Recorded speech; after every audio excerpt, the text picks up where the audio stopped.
She said no to $2,000. $2,000 she desperately needed. $2,000 that could have saved her from eviction, kept her lights on, fed her daughter for months. The stranger begged. His hands shook as he counted out the bills. "Please take it. You worked 4 hours in the dark for me."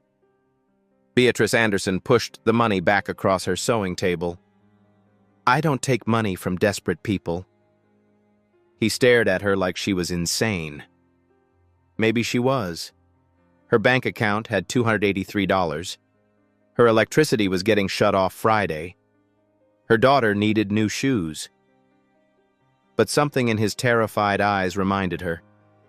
Kindness isn't kindness if you charge for it. He left at 2 a.m. She went to bed believing she'd done the right thing. The next morning, 8 lawyers in black suits surrounded her shop, and nothing, absolutely nothing, would ever be the same again. But let's go back to that morning. Before the lawyers, before everything exploded. Before Beatrice Anderson learned that sometimes doing the right thing doesn't just feel good, it changes your entire life. The alarm screamed at 5:30 a.m. Beatrice slapped it silent and stared at the ceiling of her tiny bedroom above the shop. Another day, another fight to survive. She reached for her phone, opened her banking app. The number hadn't magically changed overnight. $283.47. Her stomach twisted. Rent was due in 4 days. $950. The electricity company had sent their final notice, $215 by Friday, or they'd cut the power. She did the math in her head for the 100th time. She was $881 short. 4 days to find it. Beatrice dragged herself out of bed. The apartment was cold. She kept the heat off to save money, wore a sweater indoors instead. In the kitchen, she opened the refrigerator. 3 eggs left, the heels of a bread loaf, some butter. Her daughter Nina was already awake, hunched over homework at the small table. "Morning, baby." Nina looked up. 14 years old, beautiful, brilliant. Wearing a sweater, too. She never complained about the cold. "Morning, Mom." Beatrice made scrambled eggs, split them onto 2 plates. She gave Nina the bigger portion. Always. Nina glanced at her mother's plate. "Mom, you didn't eat much." "I'm not that hungry. Big breakfast yesterday." A lie.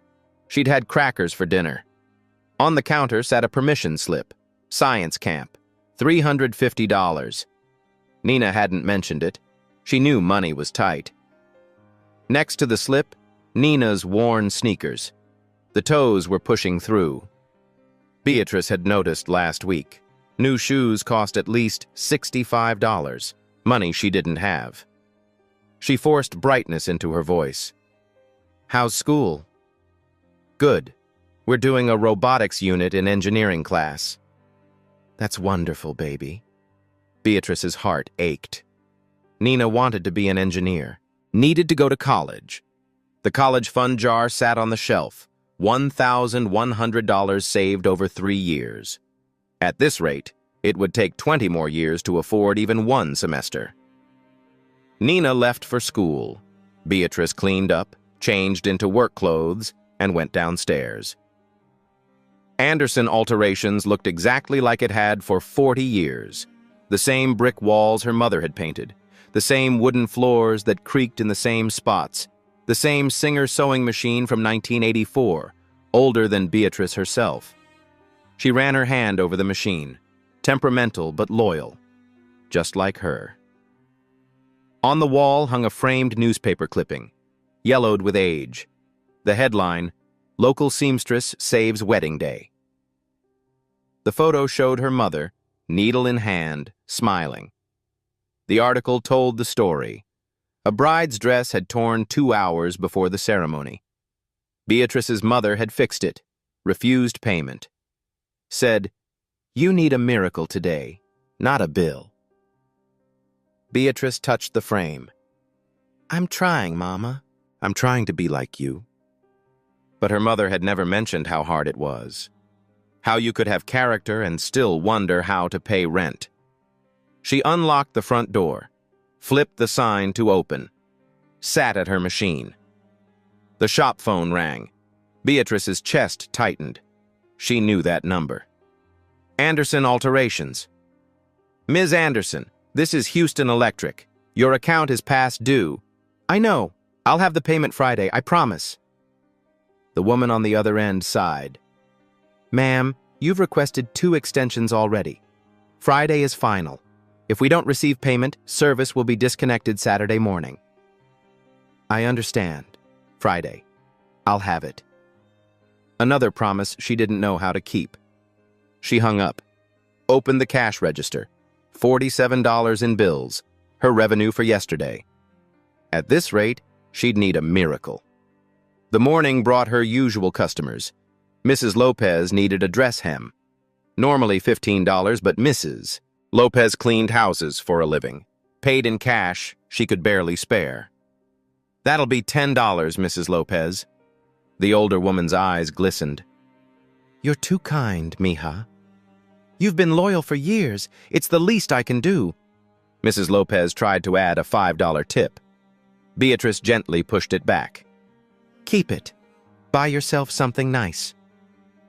After Mrs. Lopez left, Mr. Samuel came in. 82 years old, walked with a cane, lived on Social Security. He needed a button replaced on his only dress shirt. That'll be... Beatrice caught herself, looked at his kind, weathered face. No charge today, Mr. Samuel. Beatrice, you can't keep doing this. Doing what? Giving everything away. You got bills, child. She managed a smile. I'll be fine. Coffee? She poured him a cup from her personal pot. They couldn't afford much, but they could afford to be decent. Mr. Samuel studied her face. Your mama would be proud of you. My mama knew something I'm still learning. What's that? Beatrice threaded a needle, her hands moving with practiced grace. 40 years of this, since she was 7, learning at her mother's knee. She knew that if you can see your repair work, you didn't do your job right. And if someone can see your struggle, you didn't carry it with enough dignity. Mr. Samuel shook his head. That's a heavy load, baby girl. It's the only load I know how to carry. By 8 p.m., Beatrice had made $130. She deposited it mentally into the impossible math. Still $751 short. She had one job left. Mrs. Carter's dress alteration.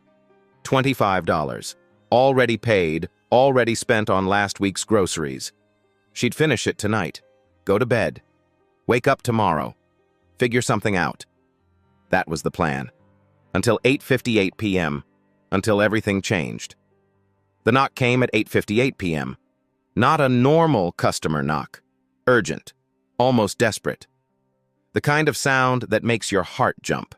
Beatrice looked up from Mrs. Carter's dress. Through the window, she could see rain starting to fall. The weather alert on her phone had warned about storms tonight. The knocking came again. Harder. She hesitated. A woman alone. Late at night. Bad neighborhood. Every instinct said lock the door and ignore it. But then she saw his face through the glass. A man, maybe early 50s, soaked through. No umbrella.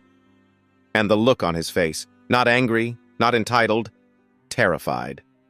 She walked to the door, cracked it open with the chain still on. Please! His voice broke. I know it's late, I'm so sorry. But I saw your light still on and every tailor in the city is closed and I'm desperate. Beatrice studied him. Expensive suit, but the shoulder seam was completely torn. The lining hung out like a wound. His hands were shaking. What happened? I flew in for a meeting tomorrow, 8 a.m., the most important meeting of my life. My luggage got lost at the airport. I bought this suit emergency and I caught it on a car door and... He stopped, trying to steady his breathing. If I don't look professional tomorrow, 300 people will lose their jobs. Something in the way he said it. Not exaggerating. Not performing. just stating a fact that was crushing him. Beatrice looked past him. A black town car sat at the curb, engine running. A driver waited inside. She unhooked the chain, opened the door. "Come in." He practically stumbled inside, dripping rain onto her floor. "Thank you. God, thank you." She took the jacket from him, laid it under her work lamp. The damage was extensive. The entire shoulder seam had ripped, taking part of the lining with it. This wasn't a quick fix. This was 4 hours of careful reconstruction. "This is serious work," she said quietly. "Full seam reconstruction, lining repair, pressing. I'd normally charge $200, but at this hour, I'll pay anything."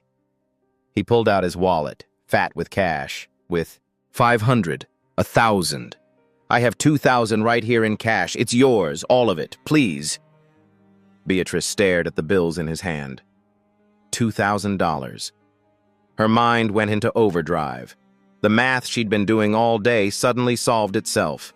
Electricity, $215. Rent, $950. Groceries, $400. Nina's shoes, $65. Science camp, $350. Still have $20 left over. Her hand started to reach for the money, then stopped. She looked at his face. Really looked. His eyes were red. From rain? Or had he been crying? A photo had fallen from his wallet when he pulled out the cash. A teenage girl in a white coat. Medical scrubs, maybe. He scrambled to pick it up, protective. "My daughter, Caroline. She's in medical school." Beatrice thought of Nina upstairs, asleep, dreaming of college she couldn't afford. She thought of her mother's newspaper clipping on the wall. "You need a miracle today, not a bill." She pushed his hand back, the hand holding $2,000. "No." He blinked. "What?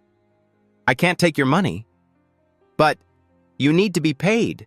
This is 4 hours of work. You said—" "You're desperate," Beatrice said softly. "You're scared. Your daughter's future might depend on tomorrow." She gestured to the shut-off notice on her desk. He could see it. She didn't hide it. "I need money. Desperately. But not like this." "I don't understand."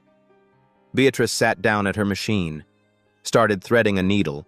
Her hands knew the motion so well she didn't need to look. "My mama taught me something. She said when someone's drowning, you don't charge them for the rope. You throw it. Free." Gregory's eyes filled with tears. "Why? You don't even know me." "I know you're a father trying to save people's jobs. I know you showed me your daughter's picture like she's your whole world. I know you're standing in my shop at 9 p.m. in the rain because you're out of options." She looked up at him. "That's enough." "But the bill's on your desk." "I'll figure it out. I always do." She managed a tired smile. "Now take off that jacket. We're burning 4 hours of night." He sat down hard in the chair across from her, put his face in his hands. His shoulders shook. "Thank you," he whispered. "I don't deserve this." "Kindness isn't about deserving, Mr. Gregory. Just Gregory." "Okay, Mr. Gregory. Now tell me about this meeting while I work." Outside, the storm intensified. Thunder rolled. The lights flickered once. Beatrice lit 2 candles just in case. She'd done this before. Hurricanes, blackouts, late nights when the power company shut her off. She could work in the dark if she had to. For the next 4 hours, neither of them knew that this moment, this choice, would change everything. But it would. The needle moved through fabric like a promise being kept. Beatrice's hands worked with the kind of precision that comes from 40 years of practice. Remove the damaged stitching, carefully. One thread at a time. Don't rush. Rushing ruins everything. Gregory watched from his chair, mesmerized. "You make it look like surgery." "It is surgery," Beatrice said without looking up. "Just on fabric instead of people." She examined the lining. Cheap thread on expensive fabric. That's why it had failed. Someone had cut corners on a $1,000 suit. Whoever made this used the wrong thread. That's why it ripped so easily. Gregory leaned forward. Can you fix it? I can fix anything. The question is whether it'll hold. She selected a spool from her collection. Heavy-duty polyester. The good stuff. But with the right materials, it'll be stronger than new. 9:47 p.m. 3 hours and 13 minutes until she had to be done. Outside, the rain became a downpour. Thunder cracked loud enough to rattle the windows. Gregory flinched. This storm, it'll pass. They always do. Beatrice's needle never stopped moving. Now tell me about this meeting. What's so important? He was quiet for a moment.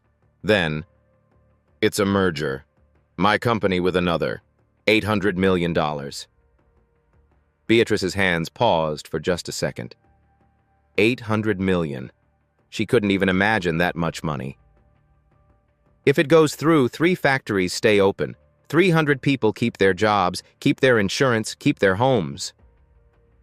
And if it doesn't? They close. Everyone gets laid off right before the holidays. Beatrice resumed stitching. So tomorrow isn't about you. It's about them. Yes. His voice cracked. But if I walk in looking like I can't even keep my own suit together, why would they trust me to keep a company together? Because appearance isn't everything. In my world, it's almost everything. She glanced up at him. Then your world needs better priorities. Gregory laughed. Actually laughed. The sound surprised both of them. You're right, he said. You're absolutely right. 10:15 p.m. The lights flickered. Once, twice, then died completely. Darkness swallowed the shop. Oh no, Gregory started. Drawer on your left, Beatrice said calmly. Candles. Matches too. He fumbled in the dark, found them, lit 6 candles. The warm glow filled the small space. Beatrice was already repositioning her work under the candlelight. Been through this before. Hurricane Rita, Hurricane Harvey. Can't let a little blackout stop progress. How can you even see? My fingers remember. She threaded the needle by feel, continued sewing. Your eyes adjust. Give it a minute. Gregory watched her work by candlelight, the needle catching the flame's reflection with each pass. Her face was completely focused, peaceful even. How long have you been doing this? He asked quietly. Since I was 7. Mama taught me. She learned from her grandmother. That machine. He gestured to the singer. It's older than both of us. Beatrice smiled, patted it like a pet. 41 years old. Still runs perfectly. They made things to last back then. Things and values. Your mother. She taught you more than sewing, didn't she? Beatrice's hands slowed.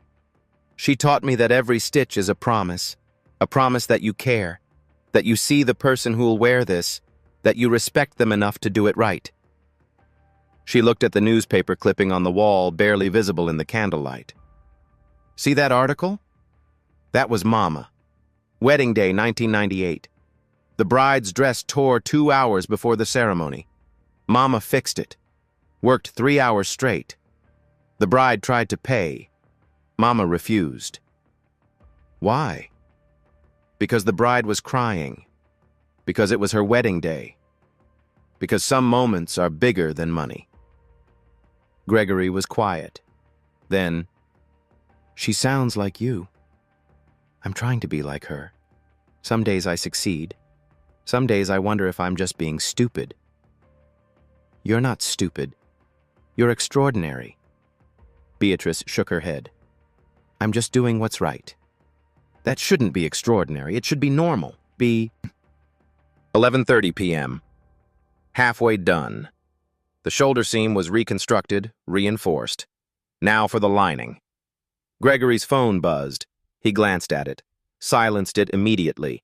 It buzzed again, and again. "You can answer," Beatrice said. "I won't be offended." It can wait. This can't. But she'd seen the caller IDs. VP Operations, Board Chairman, Executive Assistant. Not colleagues, people who reported to him. "Mr. Gregory, just Gregory." "Gregory, you're not just an employee at this company, are you?" He met her eyes. "No, but does it matter?" "I suppose not. A person in trouble is a person in trouble. Doesn't matter if they're the janitor or the CEO. His expression shifted. Surprise. Respect. "You really mean that?" "Of course I do." Midnight. The power came back on. The sudden brightness made them both squint. Beatrice held up the jacket under the fluorescent lights, inspected every inch. The repair was invisible. Perfect. Structural. "One more hour," she announced. Gregory stood, stretched, walked to her side. "Can I help?"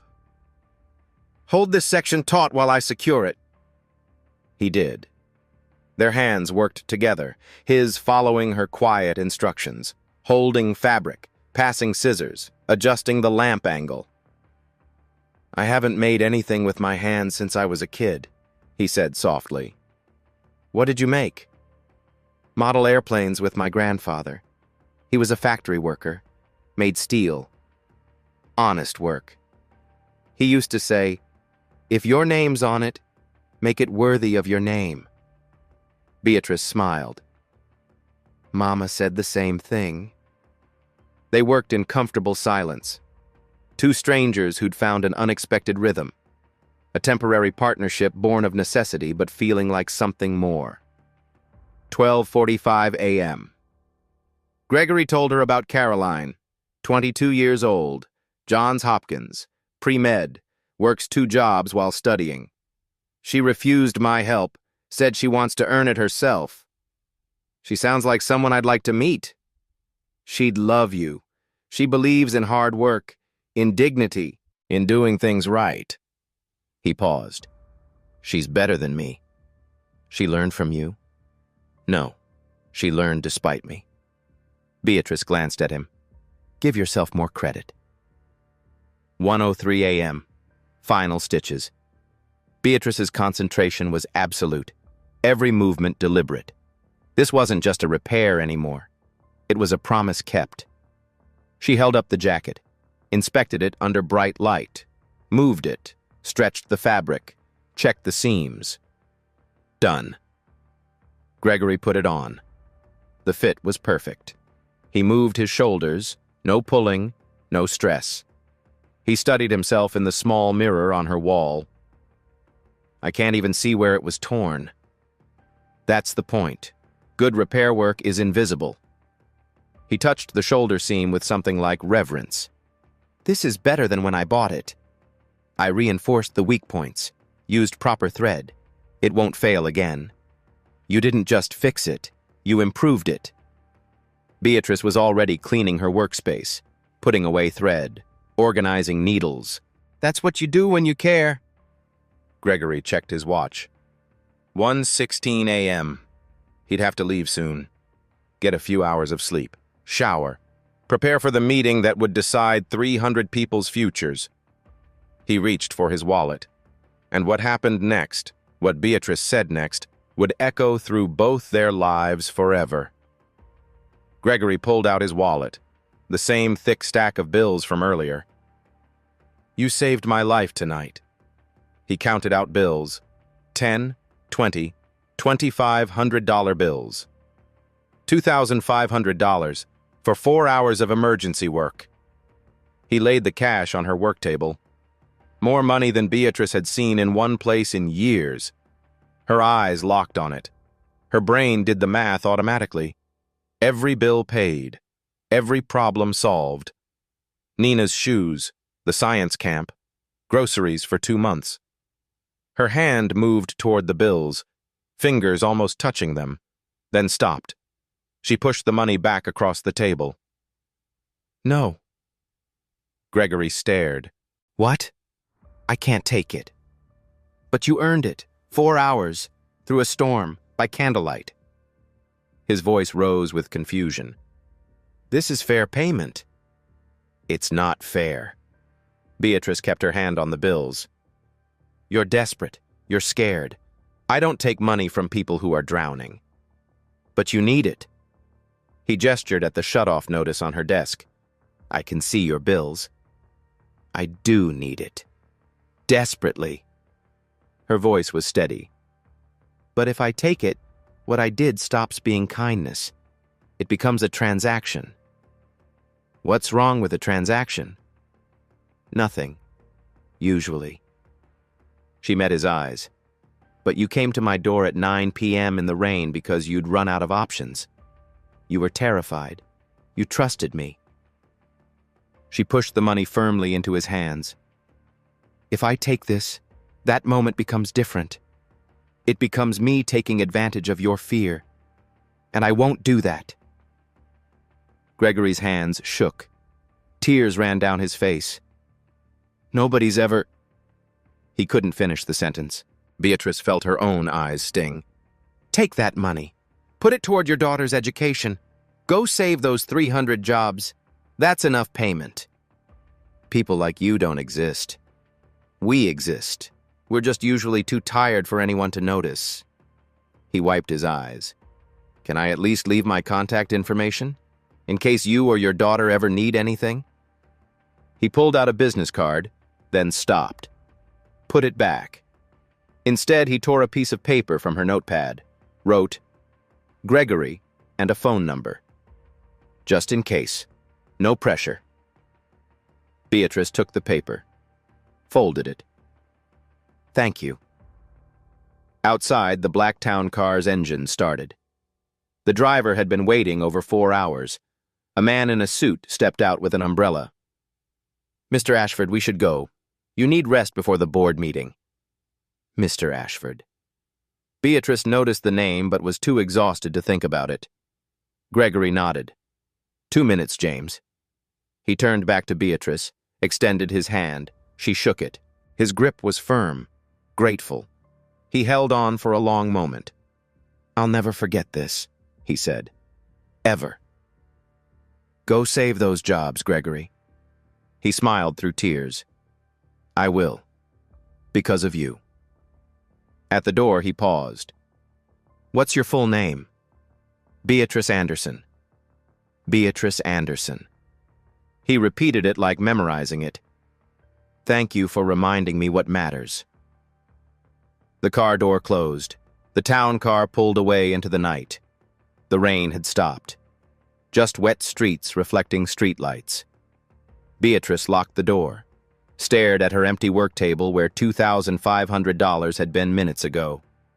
Her hands were shaking now. The adrenaline is fading. The reality setting in. She'd just turned down enough money to solve every problem in her life. Was she crazy? Was she stupid? She didn't know anymore. She climbed the stairs, checked on Nina, still sleeping peacefully, collapsed into bed. 1:47 a.m. Tomorrow she'd wake up, face the same bills, the same impossible math, the same struggle. But tonight, she'd kept a promise to her mother. She'd thrown someone a rope without charging for it. That had to count for something. She fell asleep believing she'd done the right thing. She had no idea that in less than 9 hours, 8 lawyers would surround her shop, and nothing would ever be normal again. The alarm went off at 7 o'clock a.m. 4.5 hours of sleep. Beatrice's body ached everywhere. Her fingers were stiff. Her back hurt from hunching over the machine. But she got up, made Nina breakfast, forced a smile. You look tired, Mom. Late customer. I'm fine, baby. Nina left for school. Beatrice went downstairs, flipped the sign to open, made coffee, sat at her machine. A normal morning, just another day. Except it wasn't. 9:45 a.m. A black SUV drove slowly past her shop. Once, twice, then parked across the street, engine running. 2 people inside, just watching. Beatrice noticed but didn't think much of it. 10:15 a.m. A different black car. A woman in a sharp suit got out, walked to Beatrice's window, stared inside, pulled out her phone, made a call while looking straight at Beatrice, then drove away. Mr. Samuel looked up from his crossword. That was strange. Very strange, Beatrice agreed. Her phone rang. Unknown number. Anderson Alterations. Is this Beatrice Anderson? A man's voice, professional, cold. Yes, who's calling? Please confirm your business address. Beatrice gave it, confused. What is this about? You were open last night? Around 9 p.m.? Her stomach tightened. I had a late customer, why? Thank you for confirming. Click. Beatrice stared at her phone. What was that? 10:42 a.m. Nina called, voice scared. Mom, there's a weird car outside school. A man came to the office asking about me. The secretary called security. Beatrice's heart dropped. What did he want? Questions about our family, our address? Mom, I'm scared. Stay inside. Don't leave with anyone but me. Beatrice called the school. The secretary confirmed it. A man in a suit. Had credentials from a law firm. What law firm? Ashford something. Ashford. Like the driver had called Gregory last night. Mr. Ashford. Beatrice's hands started shaking. 10:47 a.m. All 3 vehicles' doors opened at once. 8 people stepped out. Dark suits, briefcases, moving toward her shop in formation. Beatrice backed away from the door. Mr. Samuel stood. Beatrice, I'm calling 911. The lead man reached her door, opened it. Ms. Beatrice Anderson? Her voice trembled. Who are you? He pulled out credentials. Richard Sterling, Senior Legal Counsel for Ashford Industries. We need to speak with you immediately regarding last night. I just fixed a suit. Beatrice's voice cracked. I didn't do anything wrong. His expression was unreadable. We know. That's exactly why we're here. Close your shop, now. Richard Sterling's voice left no room for argument. Beatrice looked at her customers. Mrs. Lopez clutched her purse.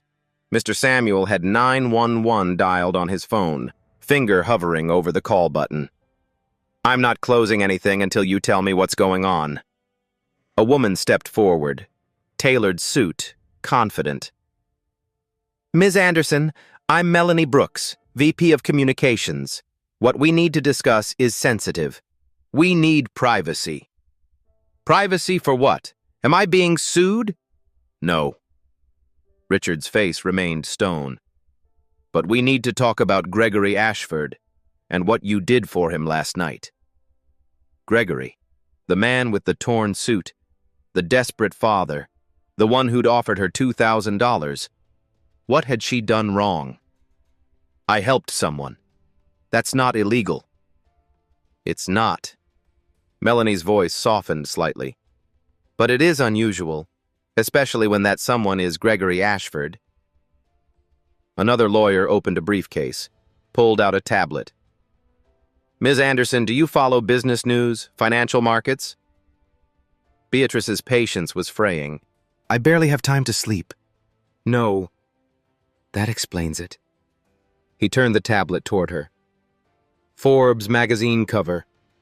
The face she'd spent 4 hours with last night stared back at her. The headline, Gregory Ashford, the reluctant billionaire reshaping American manufacturing. Below it, $4.2 billion net worth. Beatrice's vision blurred. She reached for the table to steady herself. That's him. That's Gregory. Gregory Ashford, Richard confirmed. CEO and founder of Ashford Industries. The room tilted. Mr. Samuel grabbed her arm. Sit down, honey. She collapsed into a chair. 4.2 billion? Melanie showed another image. Gregory at the White House, shaking hands with the president. Another image. United Nations Summit. Another. Receiving a humanitarian award. No. Beatrice's voice was faint. No, that can't be. He was just a man. Just a scared father with a torn suit. He was both, Melanie said gently. Richard pulled out more documents. Ashford Industries, 47 manufacturing facilities across North America, 12,000 employees, 3.8 billion in annual revenue. Thomas Bennett, the third lawyer, added, medical equipment, automotive parts, aerospace components. 3 of the top 5 hospitals in America use Ashford products. Beatrice couldn't breathe. He was in my shop, crying, showing me pictures of his daughter. Caroline Ashford, Melanie confirmed. Johns Hopkins, pre-med, full scholarship from the Ashford Foundation. But he said she works 2 jobs. She does, by choice. She refused his money, wanted to earn it herself. Beatrice's mind raced backward. The expensive watch, the private driver, the phone calls from board chairman and VP operations, the business card he'd almost shown her. The meeting this morning, she whispered. He said 300 people would lose their jobs. The merger with Halston Medical Group, Thomas confirmed. $800 million. 3 facilities on the line. He wasn't exaggerating. Richard showed her a news article. Ashford Industries Board approves historic merger. 300 jobs saved. The timestamp, 10 o'clock a.m. this morning. He did it, Beatrice breathed. He saved them. Because of you. Melanie's voice was firm. I just fixed a suit. No. Richard leaned forward. You did something much more important. He showed her an email. From Gregory Ashford. To Executive Leadership Team. Sent, 3:17 a.m. The subject line, What I Learned Last Night. Beatrice's hands shook as she read. Last night, I met someone who reminded me what leadership actually means. A woman who had every reason to say no, said yes. Who had every reason to take money, refused it. Who chose dignity over survival. I've spent 25 years building this company. Tonight, a seamstress taught me more about character than I learned in all those years. Tomorrow, I walk into that boardroom remembering, it's not about the bottom line, it's about the people. Gregory.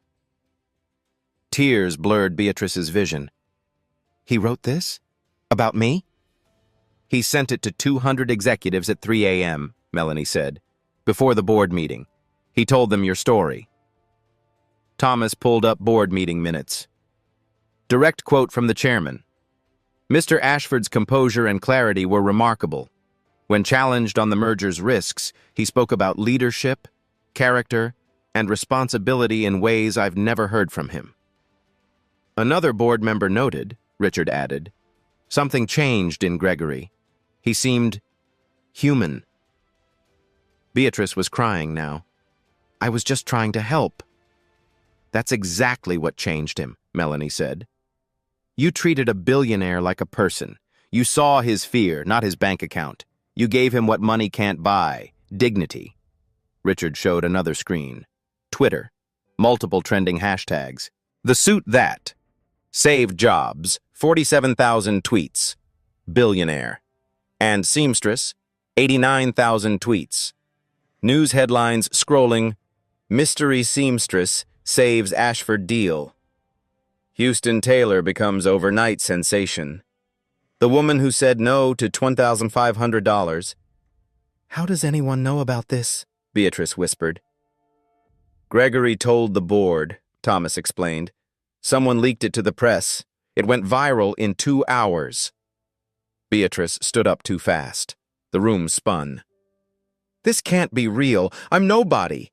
He's a billionaire. This doesn't make sense. Her knees buckled.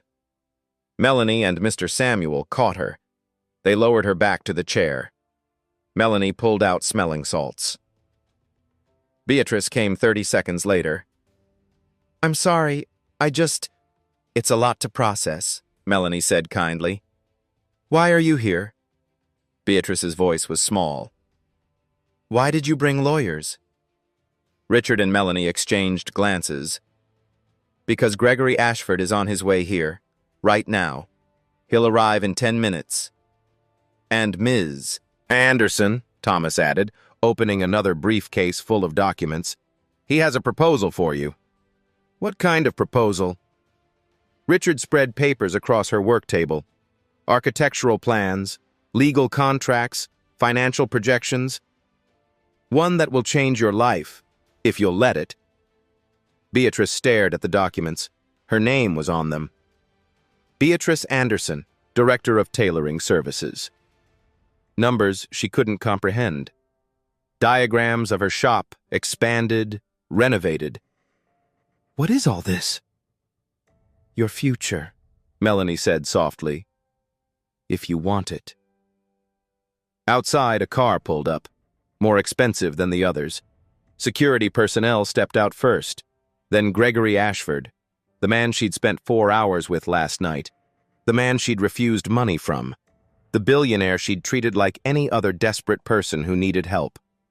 He walked toward her door, and Beatrice realized nothing would ever be the same again.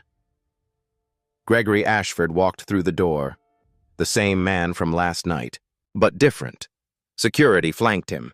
An assistant held an umbrella despite no rain. Reporters shouted from behind police barricades. "Mr. Ashford, who is this woman?"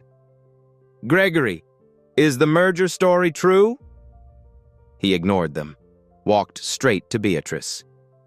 "Beatrice, thank you for seeing me." She stood on shaking legs. "You're really him, the billionaire." "I'm really him." He gestured to the lawyers. "Can we have the room? Just us?" Richard hesitated. "Sir, the contracts can wait, please." The lawyers stepped out. Mr. Samuel started to leave. "Stay," Beatrice said. She needed someone on her side. Gregory sat across from her, eye level, equal. "I owe you an apology. For the circus, for the shock, for not telling you who I was." He paused. "But if I had, would you have treated me the same?" She thought about it. "No, I would have been nervous. Different." "Exactly. I needed someone to see me, not my money. Just me. You did that." "I just fixed a suit." "No, you fixed me." "You fixed..." He pulled note cards from his pocket. His handwriting covered them. "My presentation notes from this morning, written at 4 a.m. after leaving you." He spread them on the table. Character over capital. Dignity over dollars. People before profit. "Every argument came from our conversation," Gregory said. "When the chairman challenged me, I didn't cite data. I told him about you." Beatrice's breath caught. "You told them?" I said, "Last night someone gave me everything when I had nothing to offer. She trusted me. Risked her time for 300 people she'll never meet. If she can do that, we can do this." His voice cracked. The room went silent. Then the chairman voted yes. Tears streamed down Beatrice's face. 300 families still have jobs because you said no to money." Mr. Samuel wiped his eyes. Gregory took a breath. "Last night, you gave everything and asked for nothing. Today, I'm asking you to accept something. Not payment. Partnership." "Partnership?" He called the lawyers back. They spread documents across her table. Architectural renderings, legal contracts, financial projections. "What is this?" Beatrice whispered. Gregory stood beside her. "Ashford Industries has 12,000 employees. Not one has access to quality tailoring. I want to change that. I want you to lead it. Lead what? Ashford Employee Services, Tailoring Division. You as director and 30% equity partner. 30%? You're not my employee. You're my partner. Melanie showed renderings. We preserve Anderson alterations. Your mother's machine stays. Her photo stays. The name stays. But we expand. 6 workstations. Modern equipment. Training center. Thomas added, investment, $2.1 million. Beatrice sat down hard. $2 million? For our flagship, Gregory said. Richard continued. You hire 10 local tailors. Starting salary, $45,000 with full benefits, health insurance, retirement, paid training. Melanie showed projections. Year 3, 150 jobs nationally. Thomas pulled another document. Every Saturday, free tailoring for job seekers, interview suits, professional alterations, funded by Ashford Foundation. Beatrice stared. Free services? Like you did for me, Gregory said. You taught me. That's when it matters most. Richard laid out financials. Your salary, $120,000 annually, plus profit sharing. Projected year 3, $80,000 to $150,000 additional. Beatrice couldn't process it. I make $31,000 now. Gregory knelt beside her chair. There's more. The Ashford Foundation Scholarship. Full ride for Nina. 4 years. Any university. Beatrice couldn't speak. Tuition, room, board, stipend? Up to $320,000. No strings. Your daughter shouldn't work 2 jobs while studying. Beatrice sobbed. My baby. She'll become the engineer she's meant to be.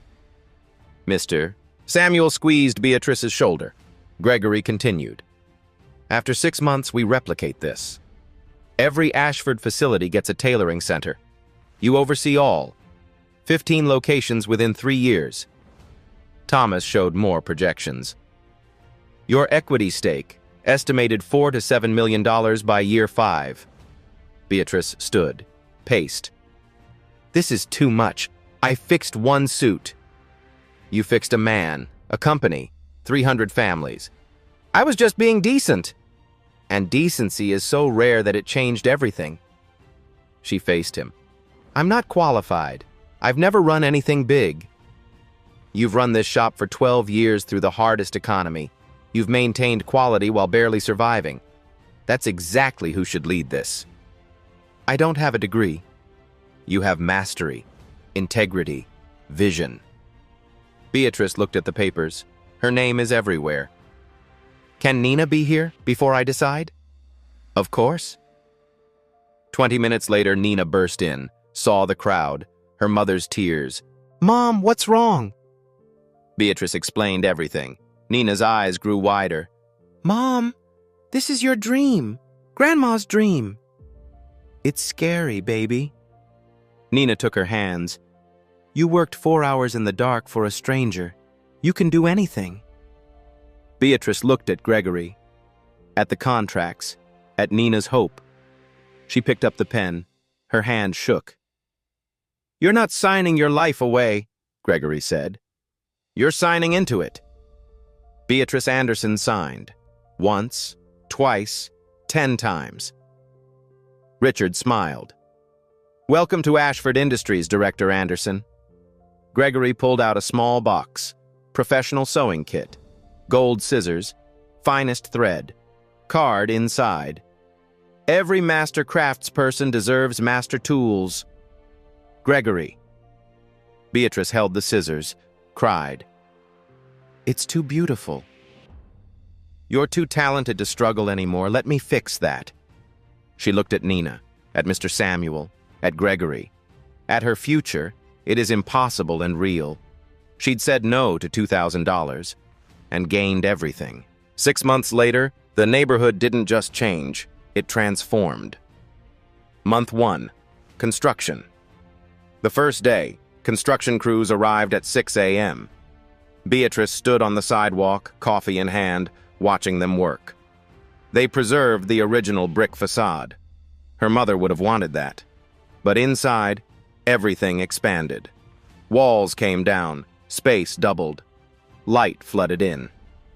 Her mother's Singer sewing machine got a place of honor.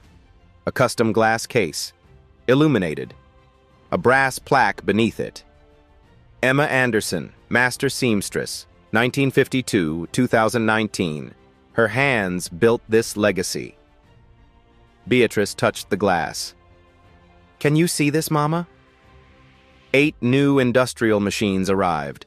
A steam pressing station. A fabric library with hundreds of materials. Training desks. Computer stations for orders. It looked like a real business now. Professional. Substantial. But it still felt like home. Month 2. The hiring 10 positions posted. Within 72 hours, 847 applications. Beatrice interviewed 50 people personally. Asked each one, "Why do you sew?" The answers told her everything. She hired 10. Maria Rodriguez, 58. Laid off factory worker. 30 years of experience. Hands that knew fabric like Beatrice's did. James Washington, 26. Fashion design degree. Couldn't find work. Desperate for a chance. Dorothy Carter, 61. Retired alterations specialist. Came out of retirement to be part of something meaningful. 3 single mothers, 2 veterans, 1 formerly incarcerated man trying to rebuild his life. All local, all skilled, all hungry for dignity. Training lasted 8 weeks. Beatrice taught her mother's techniques. Invisible hems, reinforced seams, quality over speed. But more than technique, she taught philosophy. Every garment has a person inside it. Respect the person. Graduation day, families attended, certificates handed out, tears everywhere. Maria hugged Beatrice. I thought I was too old to start over. You gave me my life back. Month 3. Grand opening. 400 people showed up. The block couldn't contain them. Police closed the street. Gregory cut the ribbon alongside Beatrice and Nina. Cameras flashed. News crews recorded. Beatrice's speech was short. My mother taught me 3 things: excellence, kindness, persistence. This shop is all 3. Gregory added, Beatrice didn't just fix my suit, she fixed my perspective. The first week, they served 89 customers. Revenue, $12,000. Reviews flooded social media. Best alterations in Houston. They remember your name. It's not a shop, it's a family. Month 4, Free Services Program. The first Saturday, 23 job seekers arrived. People who needed interview clothes but couldn't afford alterations.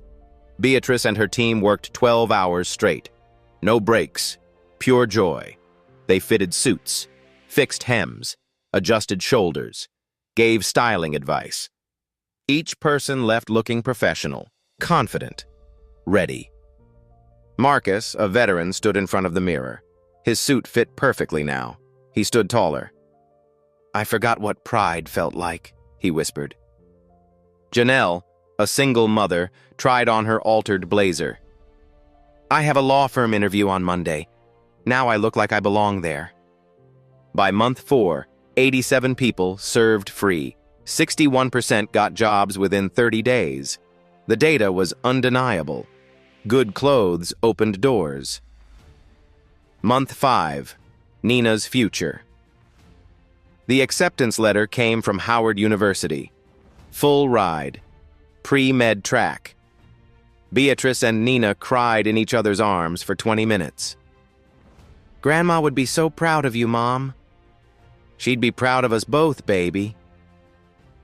The Ashford Foundation Scholarship, $320,000, 4 years covered. Books, housing, everything. Nina would become a doctor without debt, without struggle. The cycle was breaking. Month 6, National Expansion. The Philadelphia location opened at Ashford Industries headquarters. Beatrice cut another ribbon. The press covered it. Employees cheered. 8 new local hires trained by her Houston team. The model replicated perfectly. 6-month numbers for Houston flagship. Revenue, $240,000. 40% above projections. Free services, 247 people helped. 68% employment rate. National expansion planned. 6 more locations within 12 months. Beatrice's total earnings, $180,000 in 6 months. More than 5 years of her old income. But the money wasn't the transformation. The impact was 23 new jobs created in surrounding businesses. The coffee shop hired 3 people. The bookstore expanded. The boutique was renovated. Her block was alive again. The landlord who'd threatened to sell partnered with Ashford to preserve community character instead. Gentrification was happening, but now it included the community, not erased it. Media coverage exploded. Forbes profile, 30 people changing business for good. Mayor's Award, Community Leadership. Governor's Letter of Commendation. Beatrice was uncomfortable with attention. I just wanted to help people. But she had, in ways she'd never imagined. One act of kindness, one refusal of money, had changed hundreds of lives. 6 months to the day, Tuesday night, 8:45 p.m. Beatrice finished paperwork at her desk. Profit reports, staffing schedules, her new reality. The shop was quiet, just her and the hum of machines. Rain started outside, gentle, familiar. 8:47 p.m., the exact time Gregory had knocked 6 months ago. She smiled at the coincidence. Then came the knock. 8:58 p.m., urgent, desperate, exactly like that night. She opened the door. A young woman stood there, mid-20s, soaked, terrified eyes. Please, I know you're closed, but I'm desperate. Beatrice's breath caught. I have a job interview tomorrow. First real opportunity in 3 years. I'm a teacher. Trying to be? Words tumbling out. I bought this suit at Goodwill. The bus door caught my skirt. She showed the tear. Side seam. Fixable. I can pay $40. It's all I have. Voice breaking. I need this job. Kids need teachers who understand them. Beatrice felt tears forming, history repeating. Come in. She examined the tear. 30 minutes of work. How much? Nothing. It's free. What? No, I can pay. I know, but you shouldn't have to. Beatrice threaded her needle. Someone invested in me once. I'm keeping the circle going. The woman cried. While working, they talked. Her name was Sarah. Wanted to teach 3rd grade. Had a teacher who changed her life. Ms. Washington. Beatrice's hands paused. Washington? Dorothy Washington. She saw something in me nobody else did. Dorothy Washington works here. She's one of my seamstresses. Sarah's face lit up. That's my grandmother. They hugged, both crying. She talks about you every Sunday, Sarah said. Says you're changing the world. I'm just fixing clothes. No, you're fixing lives. 30 minutes later, the skirt was perfect. Get that job. Then help someone else someday. That's how you thank me. I promise. Sarah left into the rain. A car pulled up. Gregory stepped out. Their weekly coffee routine. Saw that? Old habits? Best habits. They sat with coffee. Comfortable silence. You know what's wild? Beatrice said. What? If I'd taken your money that night, this would have ended there. A transaction. You'd feel better. I'd pay bills. We'd forget each other. But you said no. I said no, and that no became the biggest yes of my life. Gregory smiled. Mine too. Outside, the rain stopped. Stars breaking through clouds, the shop sign glowed warm. Her mother's machine is visible through the window. Legacy continuing. "Think Sarah will get the job?" Gregory asked. Beatrice smiled. "I fixed her skirt. She'll do the rest." "That's how it works." "That's exactly how it works." Beatrice didn't wait for permission to be kind. She didn't calculate the return on investment. She just said yes when everything in her life screamed no. And it changed everything. Not because she was special, because she chose to be decent. You have that same power. Right now. Today. Someone in your life is desperate, needs help, needs a yes when everyone else says no. Your kindness might not make headlines, but it might change a life. Beatrice said no to $2,500 and gained millions, not in money, in meaning. What could you gain by saying yes to kindness? If this story moved you, share it. Someone needs to hear it today. What would you have done in Beatrice's position? Tell us in the comments below. Like this video if you believe kindness still matters. Subscribe for more stories where ordinary people do extraordinary things. Because the world changes one choice at a time. One stitch at a time. At Black Voices Uncut, we don't polish away the pain or water down the message. We tell it like it is because the truth deserves nothing less. If today's story spoke to you, click like, join the conversation in the comments, and subscribe so you'll be here for the next Uncut Voice.